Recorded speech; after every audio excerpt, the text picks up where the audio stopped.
আসসালামু আলাইকুম। Hello viewers, welcome to design birds. Last টিউটোরিয়ালে আমরা আলোচনা করেছিলাম প্লাম্বিং লেআউট নিয়ে। আজকে আমরা আলোচনা করব সরি আজকে আমরা আলোচনা করব এলিভেশন নিয়ে। তো জেনারেলি আমরা আমাদের এই প্ল্যানটা দিয়েই সবকিছু করে থাকি, সবগুলো কাজ কমপ্লিট করতেছি, কিন্তু আমরা একটা ক্লায়েন্টের কাজ পাইছি। সো সেই কাজটা দিয়ে আপনাদেরকে, অর্থাৎ সেই প্ল্যানটা দিয়ে আপনাদেরকে এলিভেশনটা দেখানোর জন্য আমরা মূলত ক্লায়েন্টের যে প্ল্যানটা আছে সেই প্ল্যানটা দিয়ে এলিভেশনটা আজকে করব। তো চলুন শুরু করা যাক। তো ফার্স্ট অফ অল আমাদের বুঝতে হবে এলিভেশন জিনিসটা কি। এলিভেশন হলো আমরা যখন কোনো কিছু সামনে থেকে কোনো কিছু সামনে দাঁড়াই বা কোনো কিছু সামনে থেকে যেরকম দেখি সেটাকে মূলত আমরা এলিভেশন বলে থাকি। তো সাধারণ কথায় বলতে পারি কোনো কিছু সম্মুখ দৃশ্য বা সামনের দৃশ্যই হচ্ছে এলিভেশন।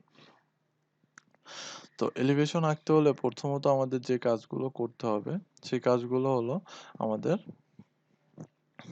কনস্ট্রাকশন লাইনগুলো নিতে হবে। তো কনস্ট্রাকশন লাইন আমি একটু বাদে নিচ্ছি। তো আমাদের এই হচ্ছে ক্লায়েন্টের প্ল্যানটা। তো এই প্ল্যানটা থেকে আমি এই প্ল্যানের আমি ঠিক বাম পাশের এলিভেশনটা করতে যাচ্ছি।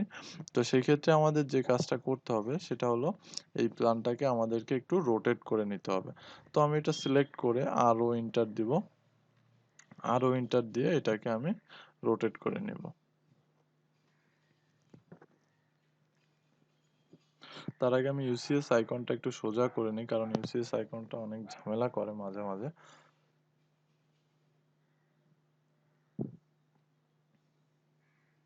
তো এটাকে আমি রোটেট করার পরে আমাদের যে কনস্ট্রাকশন লাইনের কথা আমি বলেছিলাম সেই কাজগুলো আমাদের কমপ্লিট করতে হবে। তো কনস্ট্রাকশন লাইনের কিবোর্ড কমান্ড হচ্ছে এক্সেল এন্টার, এবং ভার্টিক্যালের জন্য আমাদের ভি এন্টার দিতে হবে।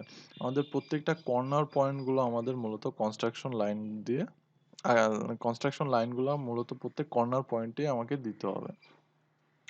যেমনটা বাড়ির প্রথম যে কর্নার পয়েন্ট আছে আমি সেই কর্নার পয়েন্ট থেকে শুরু করব।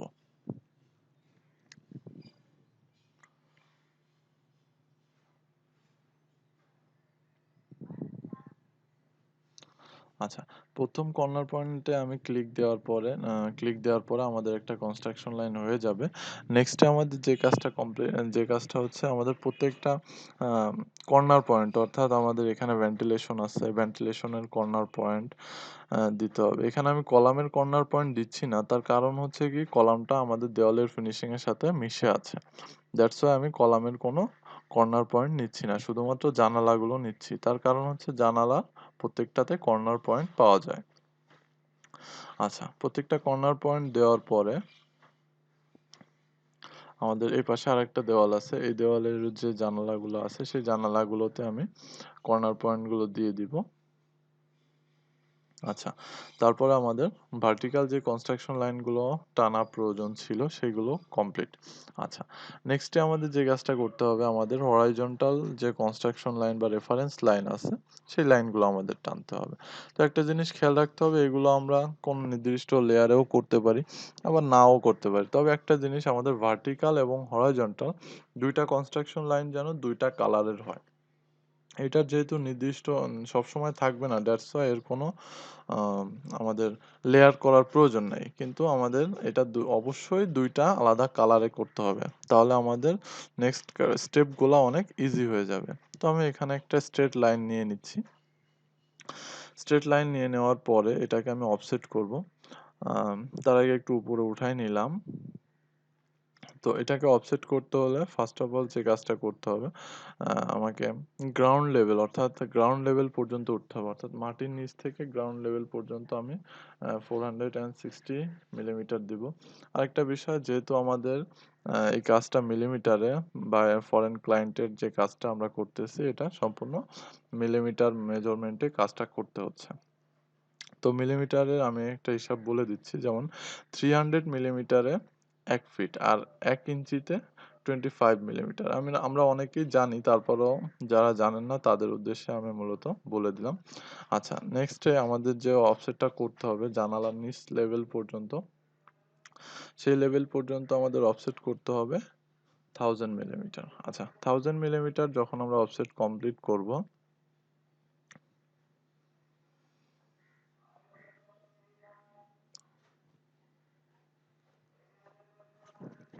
আচ্ছা, 1000 মিলিমিটারের অফসেট কমপ্লিট করার পরে আমাদের যে জানালা আছে, সেই জানালার লেভেলটা দিয়ে দিতে হবে। তো জানালার লেভেলটার জন্য আমরা দিব হচ্ছে 1200 মিলিমিটার। তো 1200 মিলিমিটার দেওয়ার পর দিতে হবে আমাদের উপরে যদি জানালা সানসেট দেওয়ার প্রয়োজন হয় বা আমাদের দিতে বলে সেক্ষেত্রে আমরা সানসেটটাও দিয়ে দিব। সেক্ষেত্রে আমি 100 মিলিমিটার আ অফসেট করে নিচ্ছি। আচ্ছা। তারপরে আমাদের যে অফসেটটা করতে হবে সেটা হচ্ছে সিলিং পর্যন্ত অর্থাৎ ছাদের নিচ পর্যন্ত। তো ছাদের নিচ পর্যন্ত অফসেট করতে হবে আমাদের 800 মিলিমিটার। তো আমি এই অফসেটটা করব আমাদের জানালার যে লেভেলটা আছে, জানালার হাইটের যে লেভেল, সেই লেভেল থেকে। তাহলে আমাদের হেডরুমটা আমরা ঠিকঠাক পেয়ে যাব। আচ্ছা। তো নেক্সটে আমাদের যে কাজটা আছে এখানে আমাদের ভেন্টিলেশন গুলো আছে। তো ভেন্টিলেশন গুলো আমরা জানালার যে লেভেলটা আছে সেই লেভেলের নিচেও দিতে পারি আবার উপরেও দিতে পারি। তো এখানে আমি উপরেই দিচ্ছি। আর এখানকার ভেন্টিলেশন গুলোর সাইজ গুলো একটু বড় যেহেতু আমাকে ক্লায়েন্ট এভাবেই বলেছে তো আমি সেভাবেই কাজটা কমপ্লিট করে দিচ্ছি। যাতে করে আমাকে আর নতুন করে কোনো প্রবলেম ফেস করতে না হয়।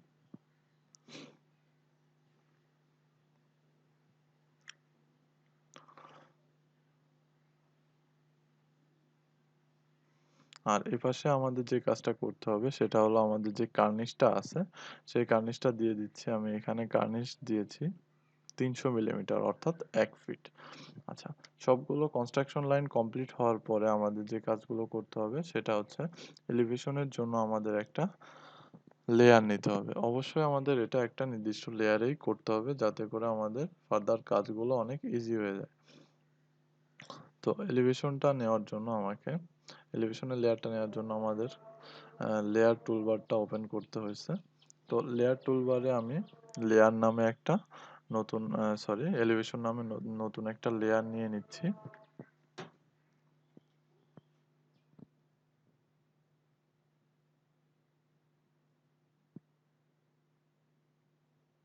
তো এখানে আমি কালারটা সাদাই রাখতেছি, অন্য কোনো কালার দিচ্ছি না।